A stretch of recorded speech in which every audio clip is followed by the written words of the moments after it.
morning, children. Welcome back to online class. Hafiz Public School. So, student of class 8, listen carefully and see here. Class number class 8 subject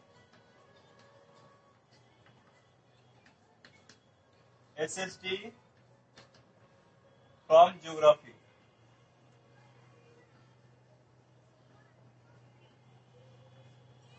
तो geography में हम लोग कुछ chapters को start करेंगे and जो chapter का जो बचा हुआ था आपका वो चैप्टर नंबर है उसका टॉपिक वो चैप्टर नंबर 16 है और चैप्टर नंबर 16 का जो टॉपिक है वो है हमारा वाटर रिसोर्सेज।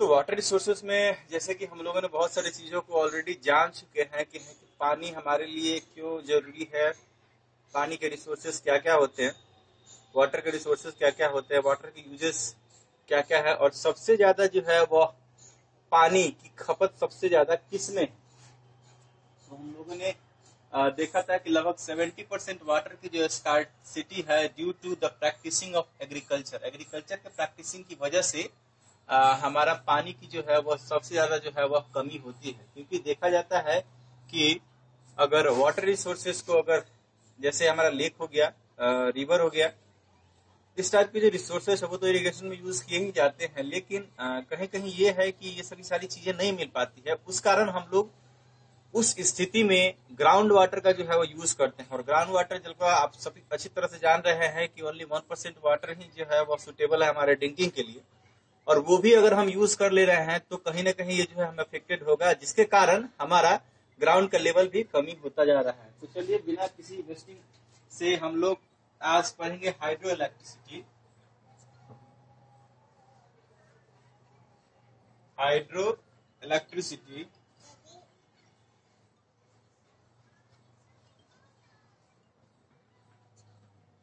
हाइड्रो इलेक्ट्रिसिटी तो चलिए आइए देखते हैं कि हाइड्रो इलेक्ट्रिसिटी होता क्या है।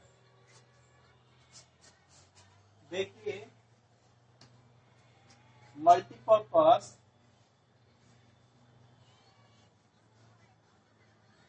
Projects are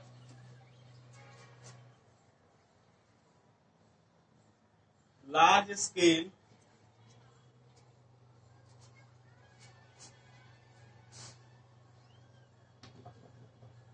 river valley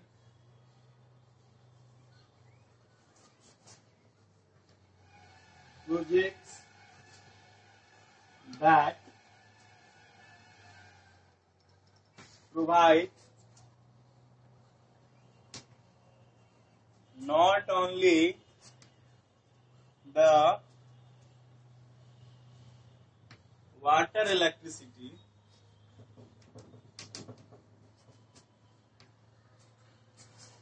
but they also use for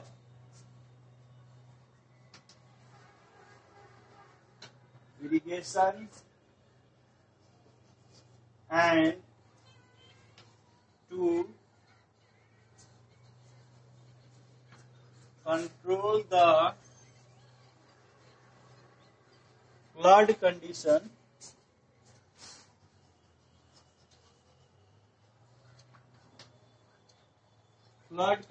during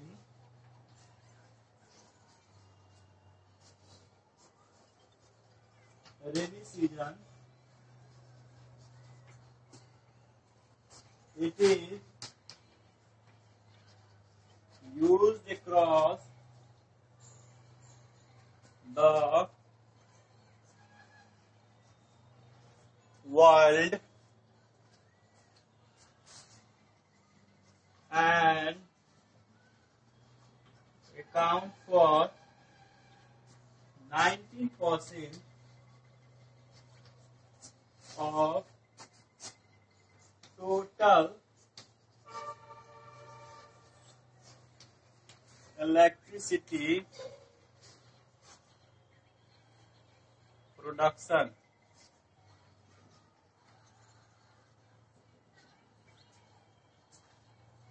तो चलिए, जो टॉपिक है हमारा हाइड्रो इलेक्ट्रिसिटी, आज इसको डिक्लेयर करते हैं। आखिरकार ये हाइड्रो इलेक्ट्रिसिटी होता क्या है। सो ऑल द स्टूडेंट्स को आराम से देखेंगे, वीडियो को पॉज भी कर लेंगे। देखिए, हाइड्रो इलेक्ट्रिसिटी का मतलब होता है type of A multiple products. ये मल्टीपर्पज प्रोजेक्ट्स जो होते हैं वो काफी डिफरेंट डिफरेंट है। मल्टीपर्पज प्रोजेक्ट, मल्टी कहने का मतलब है कि एक से ज्यादा। जैसे हम लोग मल्टी प्लग रखते हैं तो एक प्लग से ज्यादा इंसर्ट करते हैं मल्टी प्लग में, वैसे ही हमारा ये मल्टीपल जो है वह प्रोजेक्ट्स है जो कि मल्टीपर्पज यूज के लिए किया जाता है। तो ये क्या किया जाता है, सबसे पहले जानिए कि रेनी सीजन में तो due to the excessive water क्या हो जाता है, जरूरत से ज्यादा जो है वो लेवल हायर हो जाता है पानी का, रिवर में हो जाता है, जिसके कारण फ्लड कंडीशन की जो है वो चीजें पैदा हो जाती हैं। दूसरी बात कि इन पानी का जो यूज होता है वो जरूरत से ज्यादा होने के कारण जो है वह इन्वेस्टिंग भी हो जाता है। तो उस चीज को थोड़ा सा कंट्रोल करने के लिए एक ऐसी चीज की जो है वो जरूरत होती है जो कि हाइड्रो इलेक्ट्रिसिटी के रूप में होता है। यानी कि इसका उपयोग जो है एक बांध बनाकर किया जाता है, और बांध में जैसे बड़े बड़े जो है वो टर्बाइंस लगा करके आपको पन बिजली भी पैदा किया जाता है। लगभग वर्ल्ड का 19% जो बिजली का जो प्रोडक्शन है वो इसी रिसोर्सेज से जो है वह प्रारंभ होता है, और सारे लोग इसी चीजों का बड़े बड़े इंडस्ट्री में जो है वो यूज करते हैं। In spite of this, they are used for the irrigation. They are made for the different canals, क्योंकि उससे बहुत सारे जो है वो कैनल्स भी निकाले जाते हैं जो कि इरिगेशन के लिए काफी उपयोगी माने जाते हैं। साथ ही रेनी कंडीशन में, जो रेनी सिचुएशन में हमें वो फ्लड का जो कंडीशन हो जाता है, उस फ्लड के कंडीशन को रोकने के लिए भी इन हाइड्रो इलेक्ट्रिसिटी का प्रयोग किया जाता है। यानी कि they are use for the multipurpose, यानी कि एक से ज्यादा चीजों का यूज ही जो है वो हाइड्रो इलेक्ट्रिसिटी कहलाता है। ठीक है, चलिए अब नेक्स्ट टॉपिक जो है आज का,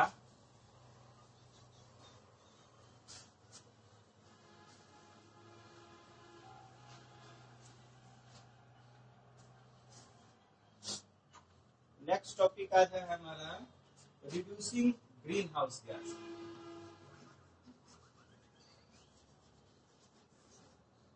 रिड्यूसिंग ग्रीन हाउस गैस। देखिए, it is also reduce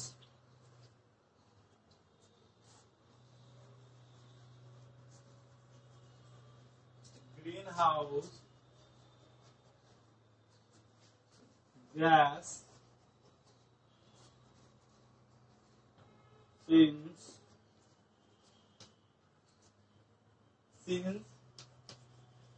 these all are made the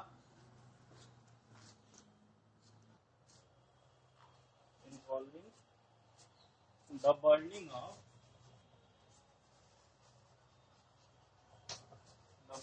of fossil fuel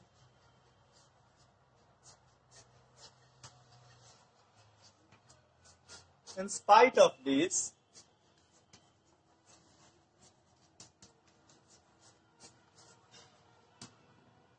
they influence our environment.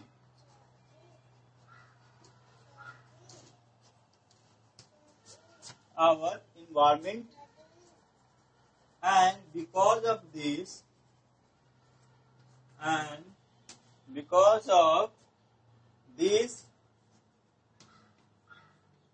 type of activity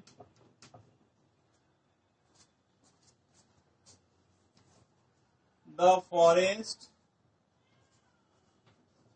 are also cut and also homeless many animals। ठीक है, चलिए तो देखिए हम देखते हैं आज रिड्यूसिंग ग्रीन हाउस।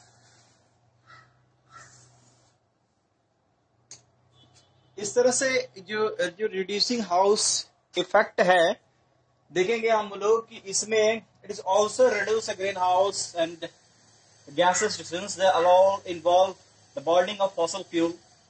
कहने का मतलब यह है कि जो ग्रीन हाउस इफेक्ट जो है उसको ये लोग कम तो करते हैं, लेकिन ये जो इन्वॉल्व होते हैं इसमें इसे इलेक्ट्रिसिटी का जो इस्तेमाल किया जाता है, तो इलेक्ट्रिसिटी को क्रिएट करने के लिए बनाने के लिए बहुत सारे जो फॉसल फ्यूल का भी जो है उसमें यूज होता है, जैसे कि पेट्रोल से भी देखिए, डीजल से भी देखिए, ऐसे बहुत सारे ऐसे चीजें जिससे जो है बिजली पैदा की जाती है। तो ये इतने जो सारे बड़े मात्रा में फॉसल फ्यूल को जो जलाया जाता है, तो फॉसल फ्यूल को जलाने के बाद में क्या है, कार्बन बनता है। तो कार्बन जो बनता है वो कार्बन डाइऑक्साइड हमारे वातावरण के लिए काफी क्या है, हानिकारक है। तो क्या ग्रीन हाउस इफेक्ट जो है वो पैदा करते हैं।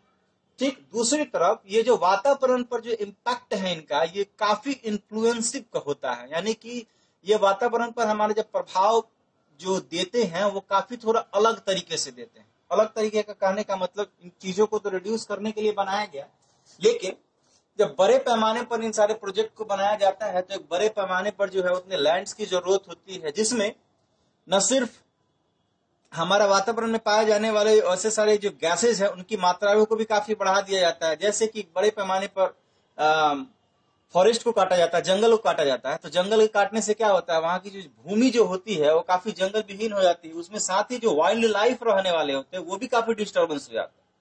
और काफी डिस्टर्बेंस कर एक बड़े मात्रा में जब पेड़ों की जब कटाई होती है तो वहां पे ऑक्सीजन की थोड़ी सी कमी आ जाती है, बारिश थोड़ी सी कम होगी, जिसकी वजह से जो है ये चीजें काफी इन्वायरमेंट पर बैड इफेक्ट डालती है।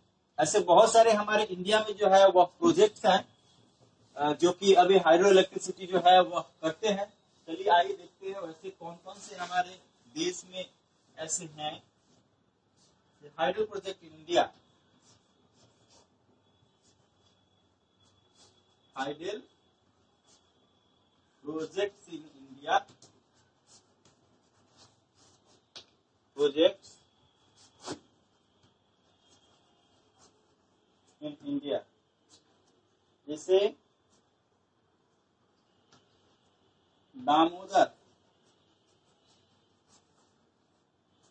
Damodar valley project,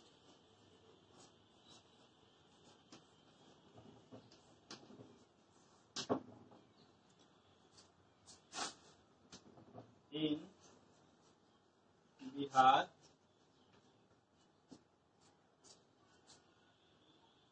West and also West Bengal and also West Bengal, Rihand project in Uttar Pradesh, Rihand projects in Uttar Pradesh,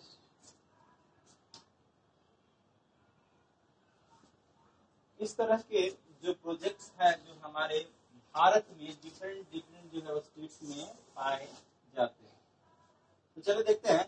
The dam have developed to increase the agriculture production and cost effective and also crop the land and have been submerged while building this। तो इस hydel project का जो है वो इस्तेमाल जो है वो हमारे भारत में जो किया जाता है बड़े पैमाने पर किया जाता है, जैसे दामोदर वैली हो गया, इस तरह का जो है वह निर्माण बड़े बड़े प्रोजेक्ट्स का जो हमारे भारत में किया जाता है। तो ऐसे ऐसे चीजों का इस्तेमाल सिर्फ वाटर इरिगेशन के लिए नहीं किया जाता।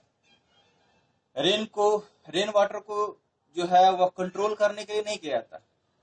ये इलेक्ट्रिसिटी जो है वह पैदा करने के लिए भी किया जाता है, जो कि हमारे लिए बहुत ही एक महत्वपूर्ण चीजें हैं जो साबित होती हैं।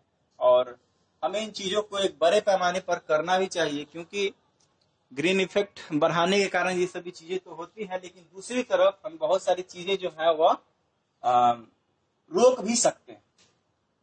तो आज का इतना ही जो है टॉपिक रहा।